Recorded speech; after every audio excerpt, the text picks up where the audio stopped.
In today's video lesson, we're going to learn about titration. And before we spend some time talking about titration, we need to learn a little bit about acids and bases. Acids are chemicals that have a pH of less than 7. And the characteristics of acids are that they're sour tasting. Now, you don't really want to, taste a lot of acids, but foods that are acidic would be sour tasting, so like citrus fruits, tomatoes, and all those types of things. Acids are corrosive, so they'll actually react with skin and tissues and cause chemical burns, but they can also corrode metals and produce hydrogen gas as a byproduct. They turn blue litmus paper red, and they release hydrogen ions when they're dissolved in water. Bases, on the other hand, have a pH of more than 7, and bases are bitter to taste, and they're also slippery. So if you can think of things that are slippery, like soap or bleach, if you ever get that on your hands, it's quite slippery. Baking soda is a base that we use to cook with, and it is bitter tasting. Bases are also corrosive. They can react with proteins and cause damage, and they turn red litmus blue, and when they're dissolved in water, bases will release hydroxide ions. So the pH scale stands for the power of hydrogen. That's what pH stands for. And it's a logarithmic scale. So that means that a change in 1 unit on the scale is equal to a 10 times change in the concentration. So when we look at the pH scale, we're looking at the concentration of hydrogen. So acids have a very high concentration and a very high acidity, but they have a low pH. And then bases have a low concentration or lower concentration of hydrogen, and they have a higher pH. Now, other scales that work this way would be the earthquake scale. So the Richter scale is a logarithmic scale. So one change in the magnitude is actually 10 times the change in the severity of the earthquake.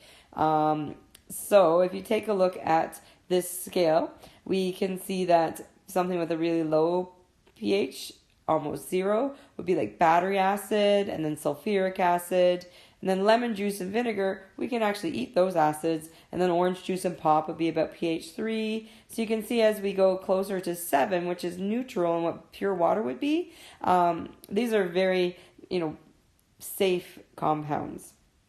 Now, when you go past 7, you start to enter the basic range. So seawater and eggs would be pH 8, baking soda is 9, antacids are 10 because they combat acid, ammonia is 11, so we're starting to get a bit more caustic, bleach is 13, and drain cleaner is 14. So this is an example of how the pH scale works. Now, we use chemical indicators to identify whether something is an acid or a base. So an indicator is a chemical that changes color in the presence of acids and bases. So an example, and the one that we would use in titration, is phenolphthalein, which in acidic environments, it's clear and colorless. But as the solution turns to a base, it turns to a pink color, of almost like a fuchsia. So acids play a big role in our environment, and one of the things that we have to be concerned about is combustion. So when we burn fossil fuels, carbon dioxide and other oxides are produced, and those mix with water vapor to produce acid rain. And that's a problem, because then that can cause a lot of impacts on ecosystems. So some effects of acid rain: it can damage plants, it can kill fish, and cause the shells of mollusks and so on to dissolve and erode away. It can cause the erosion of certain types of rocks. It causes the wilting and acidification of the soil. So acid rain can be a very concerning phenomenon, and we want to take steps to reduce the amount of acid rain in an environment. So sometimes we don't know what the concentration of an acid or a base is.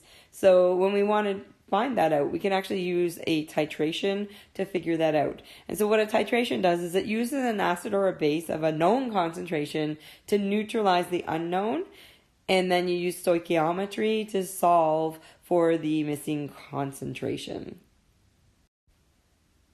So here's our example. So imagine we have 15 milliliters of 0.20 moles per liter sodium hydroxide, and it's neutralized by 25 milliliters of acetic acid of an unknown concentration. So the question is asking us to find the concentration of acetic acid.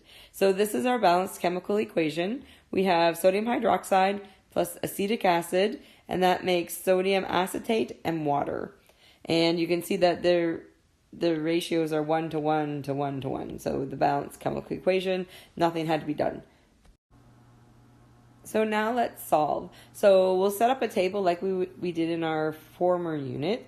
So we have our concentration, our volume, our moles, and our ratio written in the left-hand column. And then we're trying to find out the relationship between sodium hydroxide and acetic acid. So unlike when we're doing mass to moles ratio, when we do a concentration ratio, we're actually going to multiply down instead of dividing down, and then we'll divide up to get our solution. We're going to use our triangle, so remember concentration equals the moles divided by the volume. So now let's solve. First of all, we need to put in our known values. So we know that the value or the concentration of sodium hydroxide is 0.20 moles per liter. And we know that the volume is 15 milliliters. Now if we convert that to liters, that's equal to 0.015 liters. And then to find the number of moles, we'll multiply the concentration times the volume. So we can see that here. So moles is equal to C times V. So we're going to multiply those two together, and we should get a mole value of 0.0030 moles. So if you remember, we then take into account the ratio. But because it's a 1-to-1 ratio, we'll divide by 1, multiply by 1, so the number of moles of acetic acid that are needed is the same. So 0.0030 moles. Now we'll multiply that by the volume. Our volume was 12 milliliters. That was required. And that's equivalent to 0.012 liters. So now we're going to take our moles, divide it by our volume, and we'll find our concentration. So our concentration ends up being 0.25 moles per liter. So that's the concentration of our unknown.